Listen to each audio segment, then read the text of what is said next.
ఒక దాని మీద మనకి గౌరవం ఉండేటప్పుడు దానికి ఇది నియమము అని చెబితే ఆ నియమం మీద కూడా గౌరవం మనకు ఉండాలి.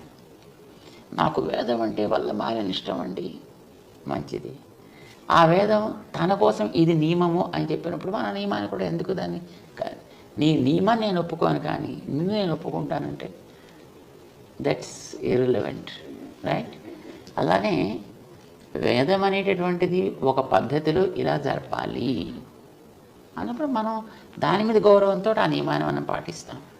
ఒకటి మనకి భగవంతుడికి అర్పించడానికి ఒక ఉత్తమమైనటువంటి ప్రార్థన కావాలి అని అంటే ఎంతోమంది మహానుభావులైనటువంటి ఆచార్యులు, పెద్దలు, ఋషులు మనకి ఇచ్చినటువంటి ఉత్తమమైనటువంటి ప్రార్థనలు కావలసినవి ఉన్నాయి.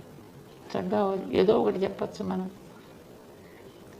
దానికి ఇది నియమం అని చెప్పినప్పుడు ఆ నియమాన్నే నేను పాడు చేసే నేను నాకు ఇష్టం వచ్చినట్టు చేస్తానంటే దాని మీద మనకేం గౌరవం ఉన్నట్టు.